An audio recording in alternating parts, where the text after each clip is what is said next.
it was an incredible experience to be able to just, you're like, this is this event that's bringing all these people together, doing something outdoors and seeing these incredible places.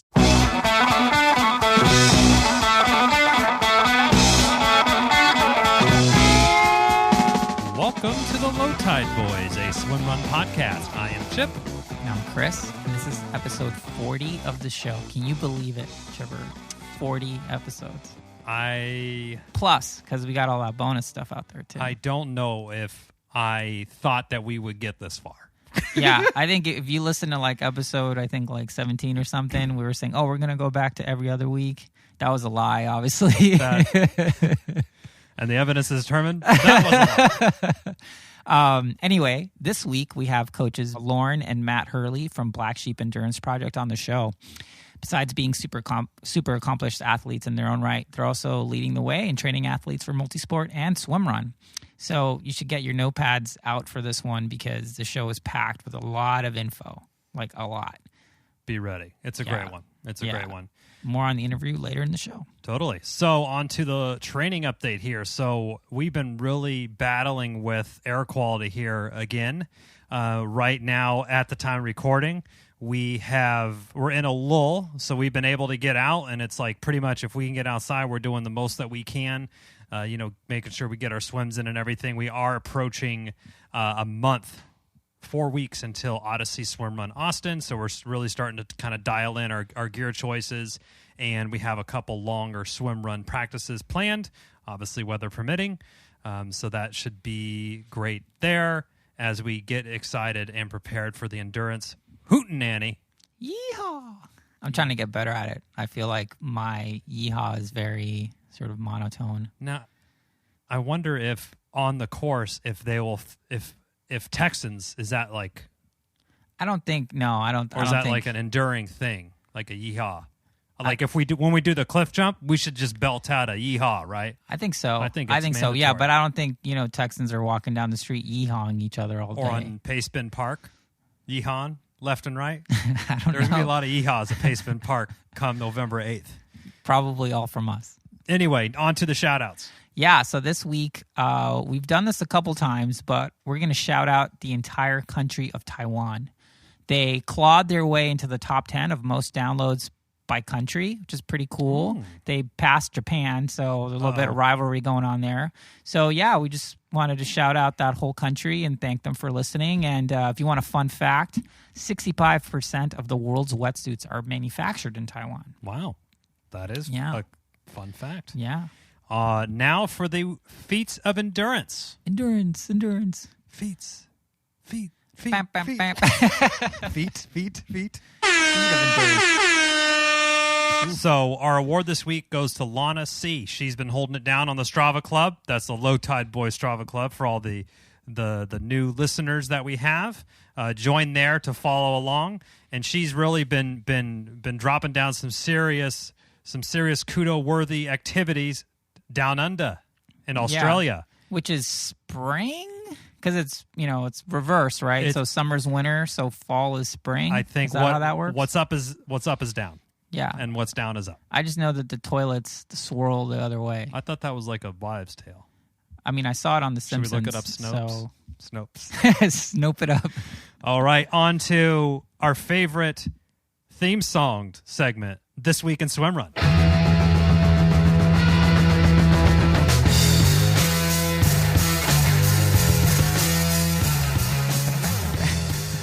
I love that intro. It's good. We have Such a jam. It's just a jam. We have a short report this week. We should play it again. Keen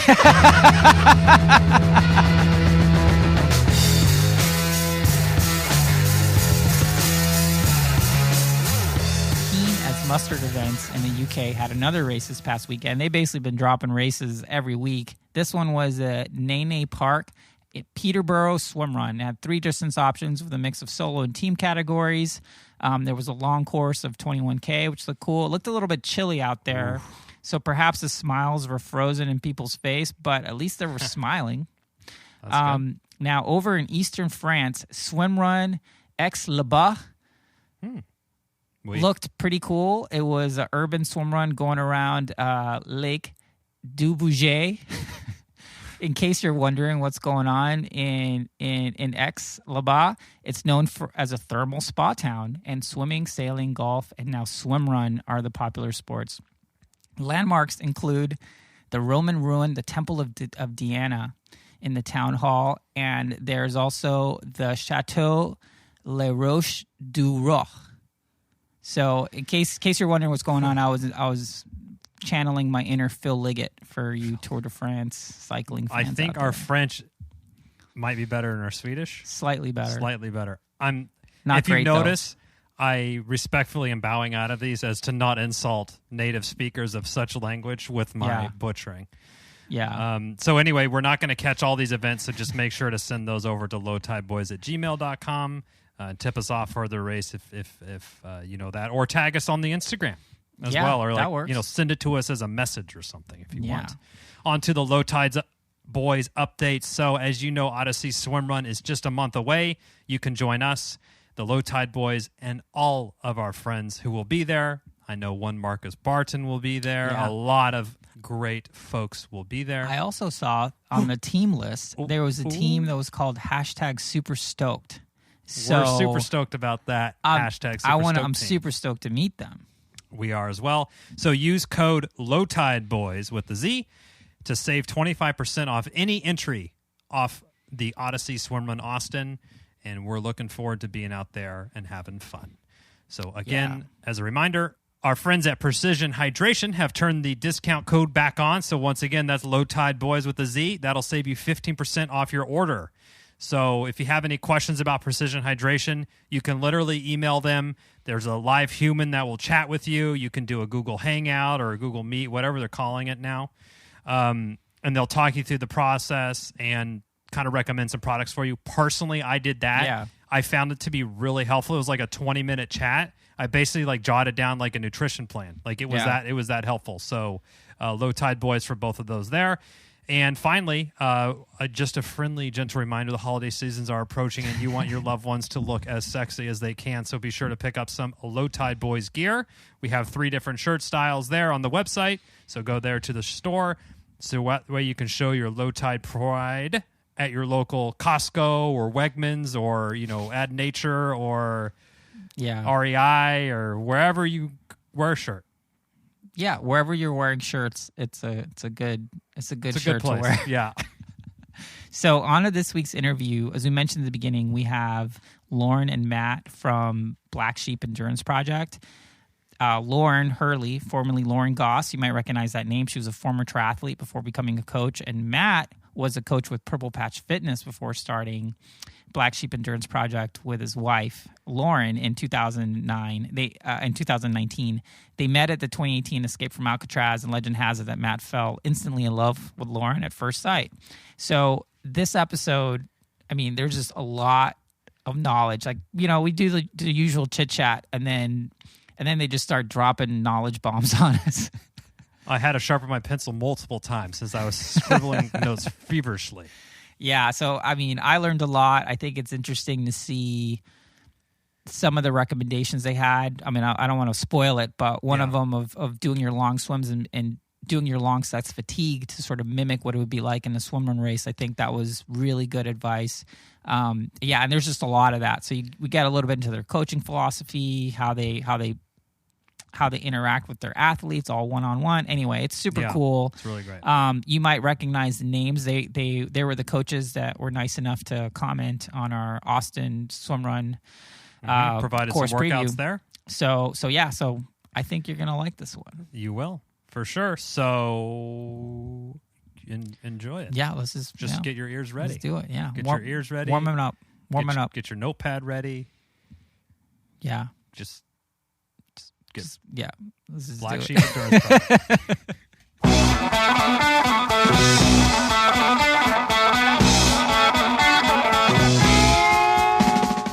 All right, with us today we have Matt Hurley and Lauren Hurley, formerly Lauren Goss, on the show, and they're from Black Sheep Endurance Project. Welcome to the show. Thanks, guys. It's a pleasure to be on with you guys. Yeah, we're super stoked to have you on. And I think before we get into sort of coaching stuff, we'd love to hear a little bit about you guys, how you met, and sort of your coaching background and how you learned about swimrun. Yeah, you want to take how we met? Yeah, we met at Escape from Alcatraz Triathlon in nice 2018. Yeah, I was there racing, staying with another pro friend, Kevin Collington, and at the time, Matt was working for Purple Patch and Kevin was working for Purple Patch Fitness. And so they were meeting to get a coffee and just chat. And I just joined along. And then I met Matt and he fell in love immediately. Oh, of course he did. Of course. I was a little, and he had no idea who I was. And I had won the race the year before Alcatraz. Oh. And so I told him that. And then I think he felt a little. Well, I was like, oh, you won the amateur race? She's like, no, the professional race. Oh, boy. Which I don't care. That was fine. Slow play. And then we did the race. Matt was competing in a relay with the Challenge Foundation. And I was obviously doing the race. So we started the race at the same time. Because Alcatraz is one of those unique races where the Challenge division went off right after the pros. You literally jump off the boat right behind them. So I was excited because I was actually going to get to swim with the pros. Yeah, and follow the boat. Right, yeah. Yeah. Following the boat is such an advantage because like the pros get to jump off the ferry, and then there's like a guide boat with a big old red ball in the back, and you just follow that in. And for our listeners who don't know what Escape from Alcatraz Island, which formerly was a prison. Yep.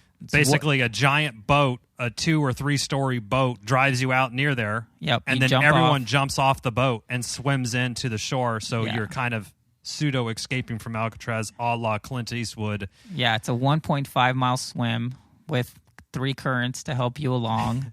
It can either be glassy or 3-foot whitecap swells. Like you never really know. It's a pretty crazy race. Yeah, it's tough. It would actually be a good swim run thing. It would, yeah. But anyways, we exited the water. Matt says he exited the water a little bit ahead of me. I did. Oh. Not sure I got to transition before him. Then roll the tape. Interesting. We'll look at the timing chip data. Whatever. The transition run is a kilometer long. It's so long. Yeah, I do remember Lauren blowing by me through transition, and I was like, "Oh, there's that girl," and she had the laser focus, like just burning through transition. I was like, "Well, I better move this along." Yeah. So we actually did not hang out after the race, but we stayed in touch. And Matt came and visited later on in Boulder, and then, well, now we're still together. Yeah, and he was already in love with you at that point because it was a coffee that he fell hopelessly in love. So he went to Boulder to kind of try to woo you. Is that how it worked? It was a delicate situation because you can't we're talking on Instagram and so it was this. Keeping just enough contact with her to not be a creep. And and eventually it all worked out. Now we have a 2-month-old son. Congrats. Awesome. Started our own coaching company, and it's been a really amazing 2 years together. Wow. Thanks to endurance sports, right? Yeah, totally. You're in the thick of it on the parenting side. So, much empathy from us here. We're married. Yeah. And so, okay, Matt was with Purple Patch, and you were a pro triathlete. How did tell me about from that kind of point and the escape from Alcatraz? How did you decide that you wanted to kind of break off from Purple Patch and do your own thing as a joint venture? That seems like a good place to take this next. Yeah, it's a great question. So I started coaching in Maine and moved out to San Francisco. It was 4 years ago now, somewhere around there. And I worked under Dixon and started really at the bottom of, I really worked my way up through Purple Patch and learned. I mean, much of my education is really from Dixon and his methodology. And obviously I've grown as a coach and have my own ideas, but that sort of trial by fire and education is just something that I'll always be grateful for. And Matt and I still have a fantastic relationship. Right. Ultimately, it was, Lauren and I, when she got pregnant and I was looking forward at our life, I wanted more flexibility. I didn't want to work as much during the first year of the baby's life. And the job at Purple Patch was really demanding. So I was head of coaching by the time I left there, and I was writing most of the programming with Dixon and doing a lot of other things, managing our coaching team. Yeah. And it was a really intensive job and really fulfilling, but it was extremely demanding. Matt expects a lot and demands a lot, and nothing he doesn't ask of himself.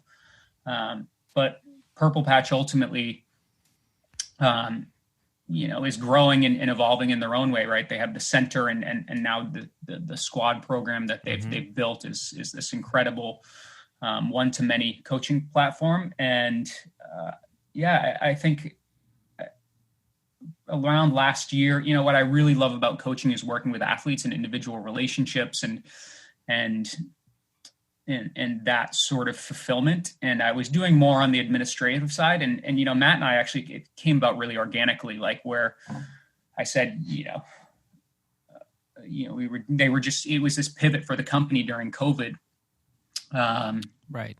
And it was really this opportunity where it was like, okay, my role is either going to change at Purple Patch and evolve, or now is the time. And really with the family, that was the decision maker for me. And I was like, to be able to take a step back and intentionally raise our child and spend more time with Lauren and do those things.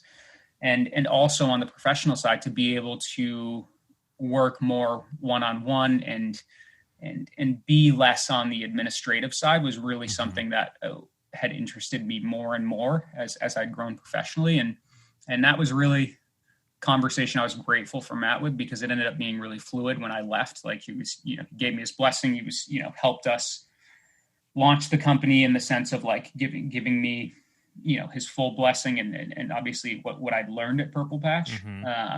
But yeah, it ended up being really good for them and really good for us too. And so far we've been really successful and the timing of it sounds great. I mean, you obviously are appreciating this, but I think, time with your child when they're this young, you're never going to get that back. Like totally. It's such a it's a blessing. Like I run my own business, and when my daughter was born, I basically took like 3 months off because I could. So I could just be home every day with her. And I love it. It was great. Did the same thing with my son. With COVID, it helped. My son he just turned a year, and he's basically been with his mom and dad at home every day, like for his entire memory. And it's a huge blessing. So I'm glad that you're seeing it as such, because it's such a great opportunity. But with that, so as you're trying to grow Black Sheep Endurance Project, and so how's that going? Like, what's do you have what's the model? Is it just private one-on-one coaching? Is it sort of group based? What are you guys thinking in terms of that? Yeah, it's I don't even know that we're trying to grow it, to be honest, because one of the things we intentionally started out with was capping our athlete load. And so it's the only thing we do is one-to-one coaching. We have really personal and good relationships with all our athletes, and both of us work with a small number of clients. And that really allows us to deliver, really individual coaching, have really strong relationships, and be involved in the day-to-day on pretty much, obviously their training, but and so, yeah, it's been really good. I started coaching a little over a year ago, more as like a hobby, just because I enjoyed it. I started while I was still racing. I had a few guys, and then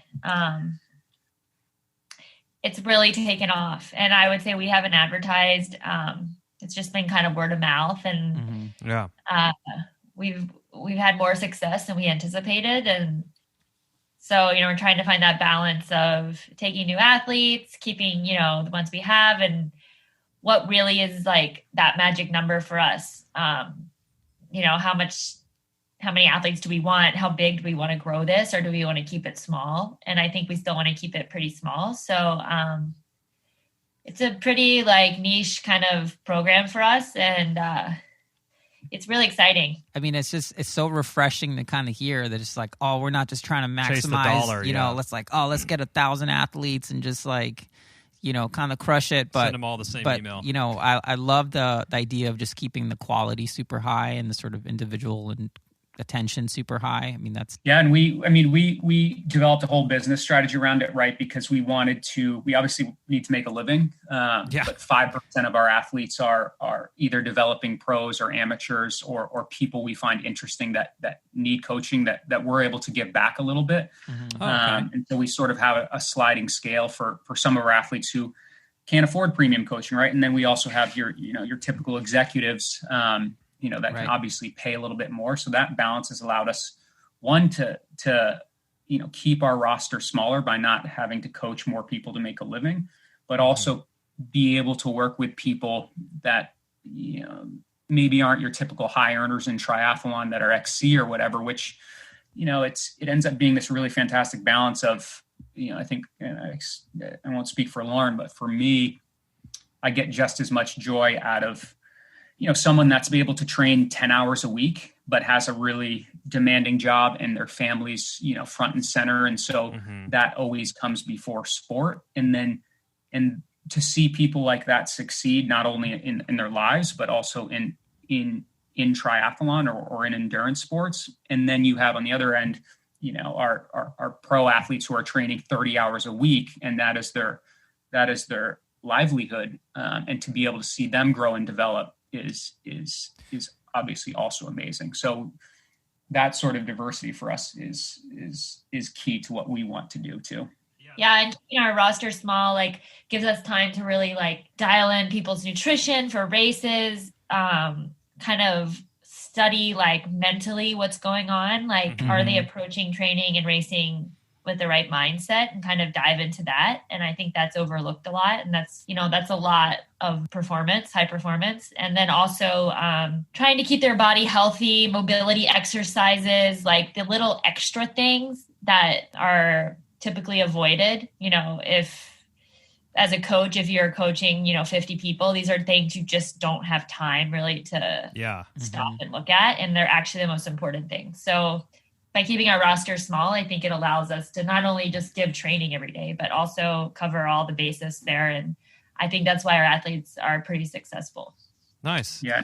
And I will say, we also, one of the foundational things we do with all our athletes is metabolic testing, and the technology in the last 3 years, especially, has just come so far what you can do remotely. And so we've partnered with Inside, which is a metabolic software that you can put people through series of intervals in their trainer and get, substrate utilization, VO2 max, VLA max. And that really allows us to, when we start with someone, or if we've worked with someone, really take a look under the hood at what's going on with an athlete and how their power is composed, how their speed's composed. And so even they're 3,000 miles away, but we have, this really critical look at, okay, what is this athlete's physiology? And that really holds a mirror up for us, because we're able to do baseline testing, but then come back to it in 3 months and say, okay, is what we are doing working? And that's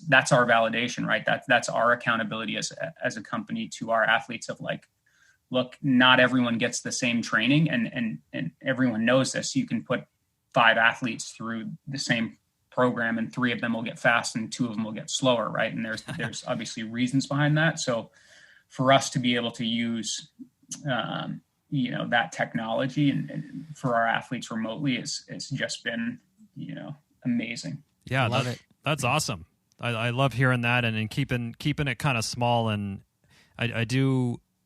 It is refreshing. Kind of Chris said it a little bit. It's beyond just, here's what you need to swim, bike, and run, or swim and run, or whatever, triathlon or swim run or ultra running, whatever it is, beyond just the email of here's your plan or the text or whatever. It's how's the mind doing? How's the body feeling? All this other kind of stuff that actually, if you go to one of these larger coaching companies, it's like, oh, you want a nutrition consulting? That's $1,500. And this is something. So we had Mario Hurley on the show, I don't know, a month ago or something like that, and he's a good friend of mine. He's a great he's guy. an awesome dude. He's like our neighbor. Yeah. Yeah, we saw his wife at the pool this morning. One of the things he says, I coach his wife. Oh yeah, I was gonna. I'm gonna have to give her some shit about that. I saw her tag you guys on the Instagram. So one of the things he always says is like, one of the things he does as a coach that more coaches should do is listen. Like listen to their athletes more, like ask questions of their athletes. And I've known Mario for years, and to me that just seems like it seems so obvious. Seems like a no-brainer. It seems like a no-brainer, but you don't hear coaches say that. So the fact that you guys are saying that, to me, that already means that you guys have like a sort of a sensibility to the whole person as an athlete, not just like, oh, here's another person in our training plan. Let's just roll out, Training Peaks, Series B or whatever. So yeah, I like wake up in the middle of the night and I'm like, oh, I wonder how Marion's calf is doing. Yeah. I gotta ask her tomorrow. Like I'm like dreaming about these people, like they're my kids. Healthy, but it's like I'm always thinking about them, and I feel like our athletes they're not just athletes. Like like your family kind relationships are like, I want to check in day to day and kind of see things. I probably am actually annoying. They're probably like, oh, Lauren's messaging me again. So Lauren, so actually want to drill in on that or drill down on that a little bit. So we mentioned so this is like Carton and Mario's vibe, it's your vibe, but where do you think that comes from? Like, is it just from your personal experience that you're like, hey, we think this is the best way to do it from what we've seen, or is it something else? Is it just like your personality? Because it seems rare. So I would just like to know, like, was there some experiences you guys had as coaches that kind of made you go in this direction, or what was it? Well, for me, I think I raced, professionally 10 years. I had some great coaches. I had some not so great coaches. And look, I'm like, where did I go wrong? And it was not being held accountable to things. It was letting little injuries go too far. It was having a vegan diet and no one was telling me like, hey, you're not eating enough. It was me going too hard and training a lot and thinking I was like getting faster because I was smashing my workouts. And in fact, that was making me slower. Like, I had no one in my corner really keeping an eye on me. And then, I would say I struggled a lot when I was racing with like anxiety and sleep, and more of that mental aspect. And I really wish I would have had someone guiding me there. And at the end of my career, I worked with Chris Lieto, and he was that for me. He was about 8 years too late into my career though. But that's what I was missing. And then as soon as I started working with him, I made some huge gains. And I would say I was training less and I was training easier. And I'm like, what has been the big difference here? And it was those small things that were most memorable to me, but also I think made the bigger gains over my career. Nice. Yeah. And I'll just add one thing to that is when we, sort of started, and we're drawing out like mission statements and the things that were important to us. It was, one of them was like, we want to work as hard as our athletes are working. Right. And it's amazing how much commitment, athletes have to endurance sport. Right. And it's such a huge part of their lives. And I've seen coaching, and I've had it before where it's sort of an afterthought, someone's a great athlete. And so, I'm going to coach. For us, we, one of the things I really enjoy is just having those conversations with athletes, right? And it doesn't necessarily have to be about sport. Like we get so much from that too. And, that's really, really gratifying, I would say. Awesome, man. That was, hearing the philosophy it seems like such a balanced, well-rounded, well thought out kind of plan. It's real. I'm not really surprised that you're having the success that you're having, even at a small kind of cap that it seems like you're kind of bursting at the seams in terms of athletes. But let's turn the ship a little bit into swimrun. It's what we are after all. That's what we're stoked about, a swimrun. So we know Matt has done a swimrun. Lauren, have you tethered yourself to another person and I have. I did one. Oh, boy. I did the Ödyssey Casco Bay. last year. Awesome. August. We've done that race as well. So we want to hear from each of you how you first heard about Swimrun. Obviously, being from Maine, you have a little bit of an advantage because that's sort of the one of the birthplaces of the U.S. movement, I would say. Yeah. So I started. God, it must have been 5 years ago when I think Lars put on the first race with Jeff Cole. At that time, I think it was Swimrun. It wasn't Ödyssey yet. It was Swimrun USA. Swimrun USA, yeah. Yeah, and so it was this small, sort of interesting race that someone was putting on. Then we had heard, of Attilo and things like that. So it was 5 years, and I partnered with John Stevens every year we've done it. And I've just seen the race grow, right, and also seen this incredible excitement, that obviously was international at first, but now is really caught on fire for obvious reasons in the USA, because it's such a breath of fresh air from triathlon, right? And triathlon is amazing, but I would say most people come to Swimrun from triathlon, and it's such a more casual community sort of event, right? Where where a triathlon, everything is dialed and perfect, and exactly what's going to be in the aid stations, how much is in your bottle. And the swim run, you're just like, I'm going to go do this race with this other person, strapped to me, and so that sort of freedom. I don't want to call it casual, but freedom to just really go out and enjoy the experience and to be able to race in not only Maine, but I think John and I did one in the one in Orcas Island. Mm-hmm. We were able to, we raced against Lance Armstrong and Simon Whitfield. And you beat them. So that's good. We won't let you forget that. I will say, they were not in top shape, but it was an incredible experience to be able to just, you're like, this is this event that's bringing all these people together, doing something outdoors and seeing these incredible places. In triathlon, your head's down, you're right. Hammering. It's just a different experience. Totally. So then Lars somehow edged you out to take John and race Attilo Catalina with him. Or you were happy. There was probably a baby around there somewhere, I would guess. It was timing, because Lauren was due a few months later, and so ultimately we just decided it was going to be too much. And I think I had a camp with Purple Patch the next week, so doing that event was just didn't work out for me. But I have such a great relationship with both of them, and I think John went and did Attilo one year. So we won Casco Bay every year we've done it, but John went and did Attilo with another guy. And I've not gone over there, but it's something Lauren and I want to do someday, is get over there and maybe race together. Oof, I see a little formidable mixed team. Yeah. Here. So that's great. And Lauren, how did you come across Swimrun? Well, actually, one of my best girlfriends is Sarah McClarty, and she did a bunch of the swim runs. Mm-hmm. She was also a professional triathlete, but she did Attilo. She was really big into it years ago, when it first started, and that's when I heard about it. Mm-hmm. And then and then I met Matt and kind of followed him and saw he was doing them, and I would say biking is my least favorite of the three disciplines in triathlon, so it looked really appealing to me. I was like, and traveling without a bike, oh my god, Now traveling with a baby, I don't know which one is harder, bike or baby. At least you don't have to pay extra to travel with a baby.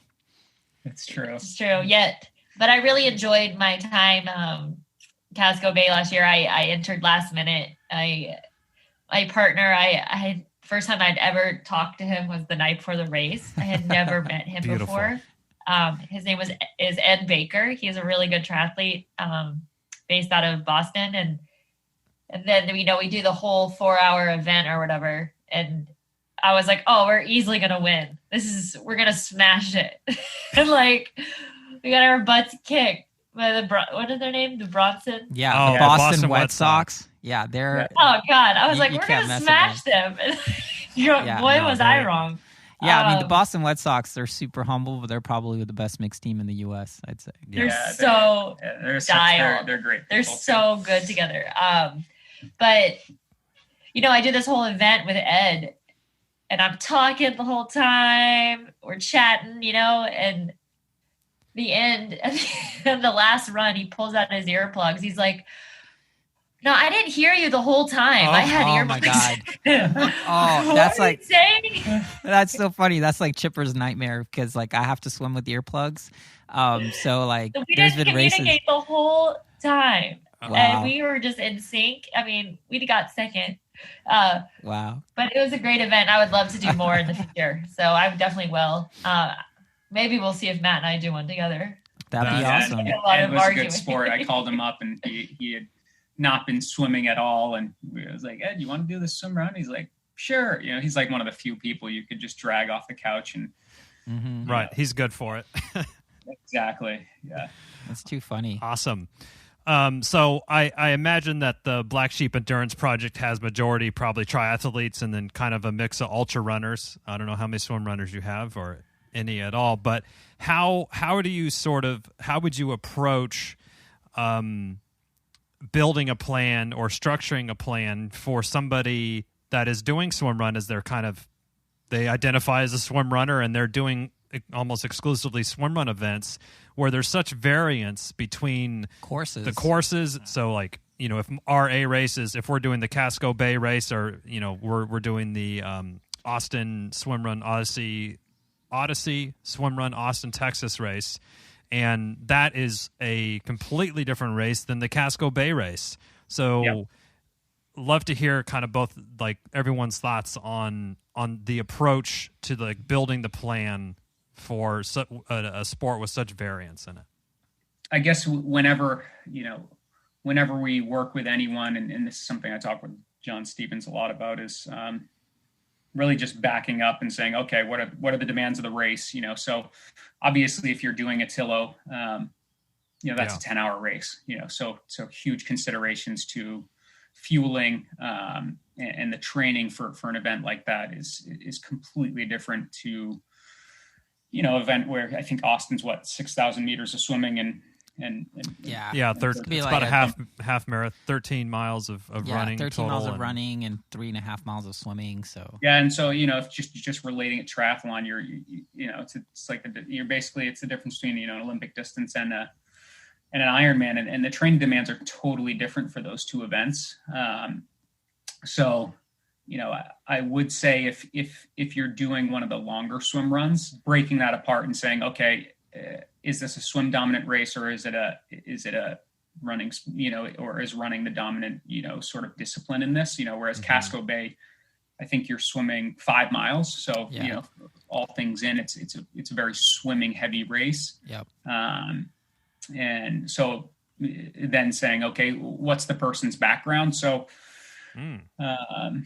that's always the starting point for us. And I think a big thing when you talk about any endurance race is really you're never really going that fast, right? So most of the training for us, and this is for triathlon and swim run, would be let's just call it is aerobic work, right? So working with some sort of heart rate cap that you've identified, that making sure you're racing within, training within a range that's, acceptable. You're burning, you're not just burning tons of carbohydrates when you're racing. And it can be really tempting for endurance athletes in general to go out and smash those hard intervals. I think that one of the unique things I would put into a swim run program, and maybe not Austin, is I would do a lot of Stairmaster work for that strength element. Or if you're lucky enough to live in a place like, Nevada or Marin, I would just do a lot of those hills. To, and not all in, but just making sure you're spending a lot of the time on feet and well within sort of your conversational pace, because that's usually what a swim run in race is. It's a long sort of slow burn event where, you have to maintain a steady pace throughout. And so yeah, that starts with training appropriately for those events, and not getting too caught up in the intensity, right? I think if you look at endurance sports in general and the advent of Zwift and everything in the last 10 years, it's all skewed towards time starved and intensity. You can get, and you can go faster if you do more intervals. And of course there is a benefit to intervals. And I'm not saying, doing high intensity isn't important, but let's just not forget these events are aerobic, and they're mainly aerobic endeavors. So need to be able to go out and exercise for, 3, 4, 5 hours and beyond, and be able to fuel for that duration and be able to maintain pace and form and things like that. And so, it's hard to nail down a specific thing and say, okay, because I think it really is athlete dependent. Like if Lauren's a very gifted swimmer, so like the swim would be less of an emphasis for her, and I might focus on the brain of the race for someone like that. But if someone's got their swim run and swimming is a weakness for them, and you have, let's say, 6 months to train, I would probably do a big swim block where I'm saying, okay, for 3 months, we're really going to try and swim 5 times a week, and most of that would be in the pool, I think, just for efficiency's sake, but getting in 15 to 20K if possible, and really getting the hours in the pool, and obviously make sure you're supporting that with running, and getting out for those long aerobic runs, with as much varied terrain as possible. Yeah. So Matt, I have a question about that. So one thing that we've sort of seen anecdotally and heard other people say, it's like, swim run, if you're a really strong swimmer, it really makes the sport easier if you can just, do a 10K swim run or 5 miles of swimming. If that's no problem for you, then you're more likely to have a pleasant experience at your race or whatever. Is that something that you'd co-sign on, like being for something like swim run? I guess for like triathlon, being super strong on the bike is really helpful to help you on the run afterwards. In swim run, would you say like really working on your swim, being able to go long, being able to maintain form and all that stuff would be something to really work on if that's a deficiency for you? Absolutely. Because if you're talking about, swimming 5 miles, you're not just talking about swimming 5 miles on a pool. You're talking about full gear, buoy, tether in varying conditions with paddles. And I'll say this as a lifelong swimmer, and I've swam Ironmans in under 50 minutes. That's quick for anyone. I do not swim with paddles because the breakdown for me mechanically, I'm just not strong enough to maintain swim form and power in the water with paddles throughout a race like that. And so depending on what level I would say that might be a mistake for some people, is going into a long event like that with paddles. However, you look at, it's also a huge disadvantage for me going up against, if I were to go to Otillo, I'm at such a disadvantage because I'm not a great paddle swimmer. So if Lauren and I were going to go do Otillo, I would do a huge block of work of really doing, getting stronger in the water and sort of changing my stroke for that and being a more power-based swimmer. But obviously, if you come from a swimming background, you can emphasize that a little bit less. And in the sense of, if you're coming from a developing background, you really need to make sure you can swim and maintain form for, multiple miles of swimming with gear on, which is, a real challenge. And there's obviously huge cross-discipline fitness from doing work in the pool. You still need to run, but that's not lost in the run either. So the fresher you're able to be, coming out of those swims is going to benefit anyone. Again, it's really athlete dependent, but I would really if someone's saying, I really want to work on this, I'm doing swim run and I'm training and I really want to develop my swim, I think that's a multi-month, and even year project of really building up swim volume, far beyond what triathlon is, because you can swim 2 or 3 times a week and sort of get yourself through the race because it's such a small part of the event.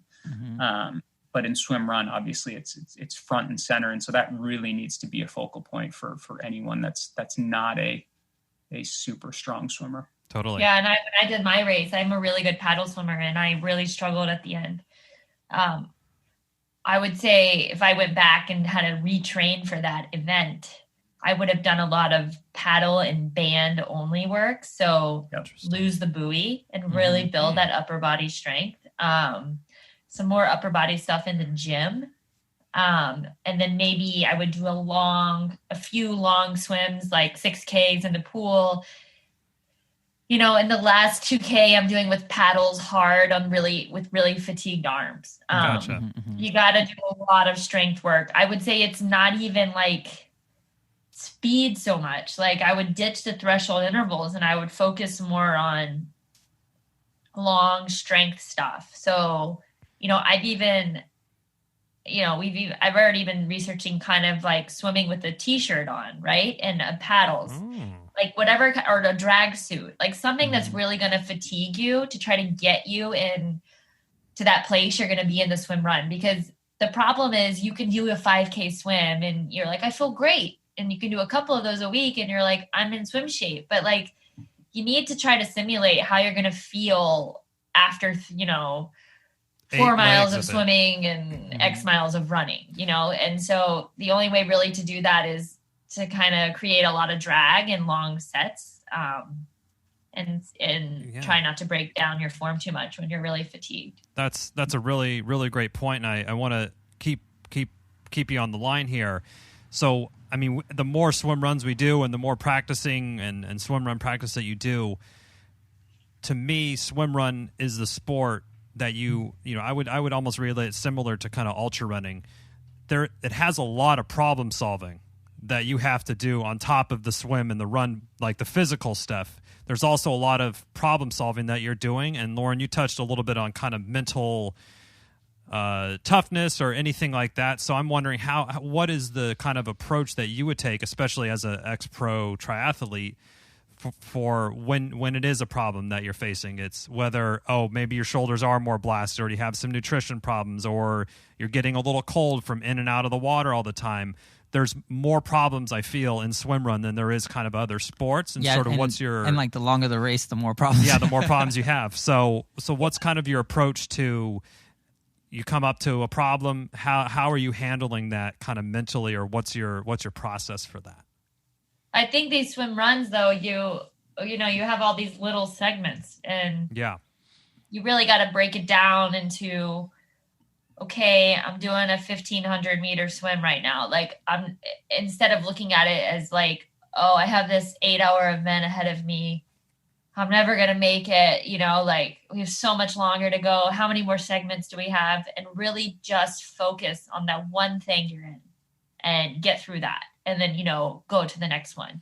And I think in training, to train for these events, I would actually do long sessions. So like long, like I was saying, longer pool swim, and then put your main set at the end of that workout. So you're already mentally fatigued, you're like probably frustrated with the swim because you've been in the water already 1 hour. You don't want to be there. And like, that's when you have to show up and like do your main set. So swim 4K and then let's do our 10-200s hard, So because I think in these swim runs, it's not only physical fatigue, but it's mental fatigue, because you're trying to guide your way through, and you're sighting and you're figuring out the run course, and am I on course or am I off course, or when am I going to eat, So I think it's mentally draining. So I think putting yourself in those situations, setting up little challenges at the end of your 2-hour long trail run. Okay, let's do some tempo work, or like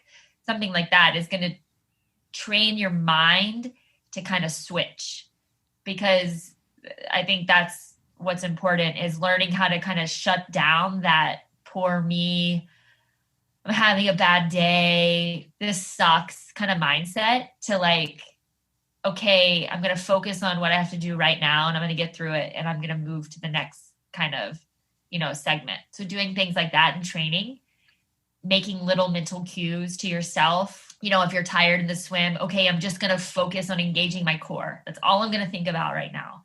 I'm not going to think about anything else. And like, it kind of gets you out of that, and then you reset and you're back into what you're doing. So you have to like kind of practice those mental games in training. Nice. So you're ready on race day. I like that. So then the core, whatever sort of we'll just say a trick, whatever mental gymnastics you're going to perform on yourself, you're also doing that at the end when you have your big practice workout. It's like, okay, I got my 10 200s at tempo pace after I already have 4,000 yards in the bank.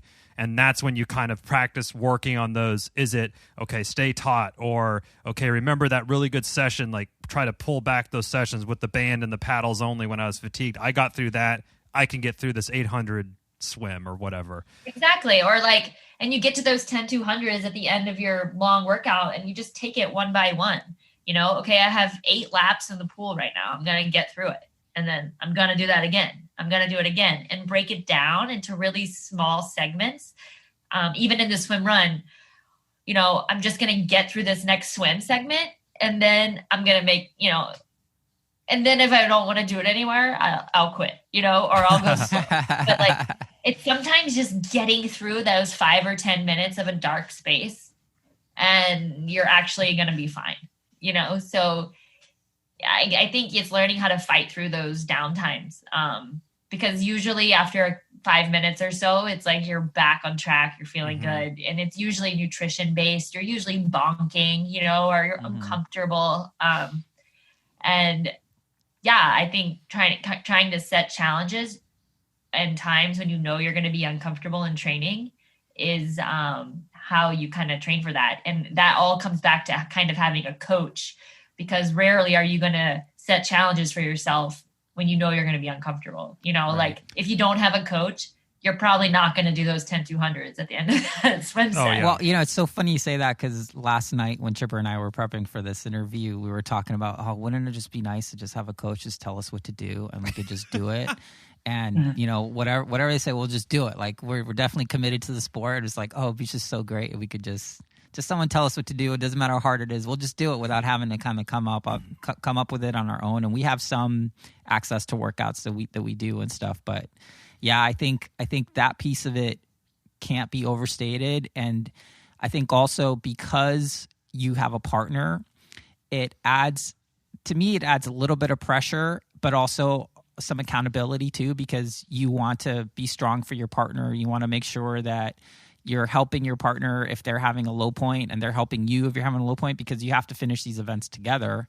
And I found that's actually been like a strength. Like if I'm having a low point, like I know I need to keep pushing for Chipper, because I don't want to be the weakest link. He doesn't want to be the weakest link, and we're always looking out for each other in a race. Obviously, the longer the race, the more you're like, are you eating? Have you taken a gel? Like, what's going on?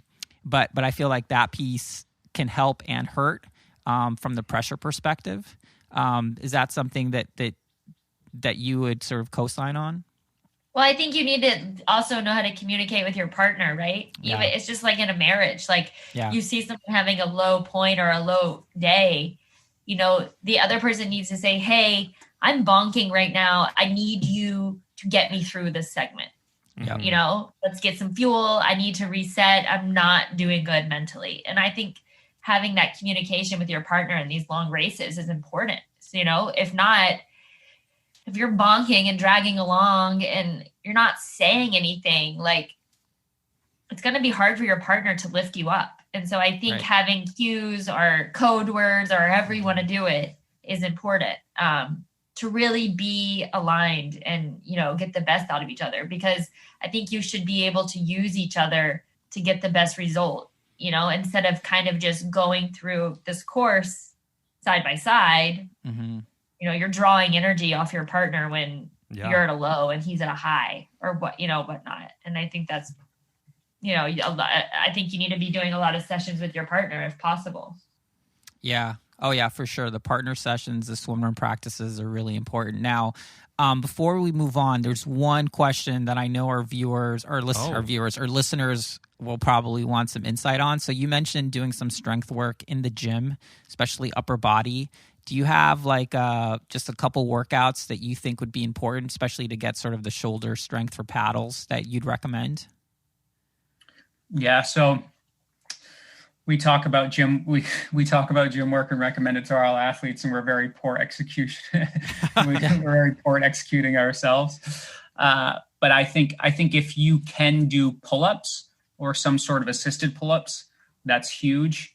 Any sort of lat movement, and some people have Vasa trainers, but I actually think a great tool that anyone can use at home is bands, and starting with some lower resistance, and really just working, that swim motion and engaging your lats and triceps and just keep building some fatigue. And that's something you can do prior to a swim session or in the evening after you've done a swim session. It's a really good, 15-minute workout which you can just get an arm burner. Yeah, that's actually especially if you're like time limited. Like for us, our pool sessions are limited to 45 minutes to an hour just because of COVID and lane reservation. So you could almost build in some fatigue by doing some band work before going in. Yeah, exactly. And I'll stay away from sort of compound movements because they absolutely do have a place. And if you've had Mikey O on, he can speak to this. Like there's just no replacement for really good dynamic gym movements. Right. But any supplemental strength you can do with bands, which is low risk, pull-ups, push-ups, anything that's body weight, you're really dealing with a low risk environment. So anyone at home can sort of build that into their program without worrying about injuring themselves. Nice. But even, I will say, getting specific in the pool is a really great tool as well. So, Lauren touched on the t-shirt and doing band only work. And I'll add a caveat to that is like, I think for most swimmers, you're going to want to use a buoy because most people can't maintain body position just with a band. Or do like 25s. Yeah, or breaking up. So doing, 20 25s with 10 seconds rest where your whole aim is to, just keep those hips up while you're swimming. I mean, that's an incredible. That hurts. Having done that, exactly. It hurts. Yeah. And so getting to a place where you're comfortable doing some band only work or, you're starting with a big buoy and then you're working, maybe using the any buoy where you get to a place where it's more of a strength workout. So really challenging yourself in the pool with, starting with small paddles and working up to some bigger paddles or having some different paddles in the bag, things like that. Is also a really great supplement. And I would call strength-based swimming, which is just irreplaceable if you're talking about swimrun. Nice. And that definitely echoes. We had Jerry Rodriguez and Emma Kate Lidbury on some episodes ago. Honestly, it could have been 3 months. It could have been last week. I don't know at this point. But yeah, it was like kind of like parenting. Yeah. I think a lot of people, especially in the endurance, or if you're just getting into it, are like, yeah, what's that silver bullet workout? Or what's the one thing that I can do that will automatically, shave 10 seconds off my 100? It's like, there isn't. It's just doing consistency work. There's no real shortcuts. You got to put the work in. And it sounds like you're echoing those same thoughts, which is great. Yeah, and I think if you just even return to, obviously Jerry's pioneer, and he's been a great mentor to me as well.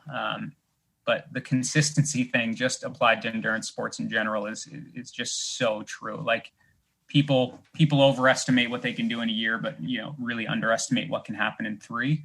Yeah. And, I just break it down to really, if you want to improve swimming, whether you're, a developing swimmer or you're, a top age group swimmer, you're really talking about being in the pool 5 times a week, or swimming 5 times a week like that, and doing that for 3 months of just consistent work. And obviously if you have a coach or have someone who can watch you and you can do some stroke analysis, like that's beneficial. Mm-hmm. But ultimately, like people, I can't tell you how many triathletes like, I want to get faster at my swim. And I'm like, well, I'm just swim. They're like, yeah, twice a week, all the time, and I'm like, well, that's the baseline. Right. But to be able to get to a place where you can swim, where you're swimming 20K a week for several months, you will be amazed at the progress that can happen in doing that. Yeah. Awesome. Well, Matt and Lauren, you've provided such a great, insight into your coaching philosophy and how you're training your athletes, as well as some specific swimrun stuff. We really appreciate the look into that. I'm sure people are going to want to know. Yeah, are you accepting new athletes? Yeah, if you don't I want to be coached by Black Sheep. If you don't have a wait list, you should probably think about getting one together. We are accepting new athletes. Okay. We've got a few spots left. We're both capped at 20, so we coach 20 or less athletes, and we're getting up there. And it really, truly, I mean, I will say anybody who just inquires doesn't mean we're going to work with them. Like, I think it's important. It's a good fit. It's a good match. Yeah. So it's case by case scenario, And also part of what we do and really believe in is collaborating with other coaches. So, whether it's Mario, which, I bounce ideas off him all the time.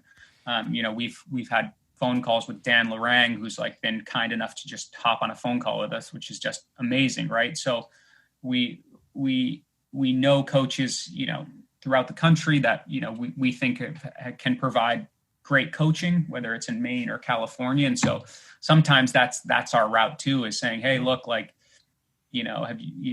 I think this would be a good coach for you to work with, right? There's a young woman who reached out to me that wants to do her first triathlon, and I connected her with someone in Maine because she's a really developing person in the sport. And I just know that commitment to teach someone from the ground up in triathlon is you want a coach that you can have access to, that can see her in the pool, that can, maybe go on a run with her. And so those things are always sort of taken into account. So we're always glad to have a conversation with anyone, and especially obviously other coaches, in the spirit of collaboration.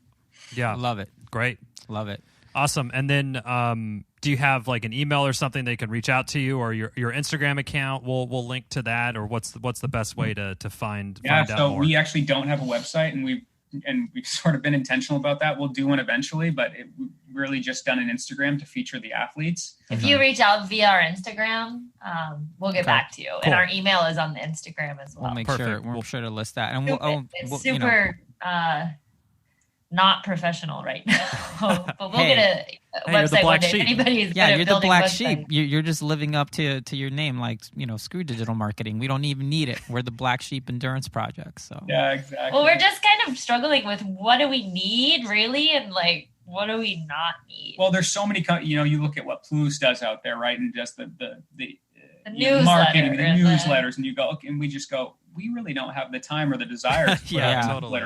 And we're like, we should do a newsletter. I'm like, but should we? Like, I don't know. Hey, I mean, you're avoiding some major mistakes that a lot of people do, where they try to just do everything and they do it all pretty shitty. You're like, we'll just do the coaching really well. Yeah. That's all we care about. We want to do our coaching like 100%, and I really want to stay away from the noise, kind of. So awesome. and Chipper and I can talk to you about this offline, since this is what we do professionally. So so thank you guys so much for being on the show. We really appreciate it. I mean, I got a lot out of it. I'm sure listeners will too. So yeah, thank you so much for taking the time today. Of course, guys, our pleasure. Thank you for listening to the Low Tide Boyz, a Swimrun podcast. Make sure to subscribe wherever you listen to your podcast, and leave a review on iTunes if you're so inclined. You can also sign up for a newsletter at lowtideboyz.com. That's boys with a Z. And check out our meme page at The Low Tide Boyz on Instagram. If you have any questions or suggestions for the show, drop us an email at lowtideboyz@gmail.com.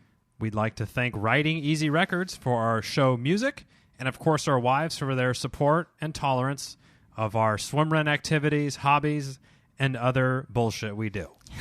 Finally, you can support our efforts on Patreon. Until next time, get out there and go for a swim.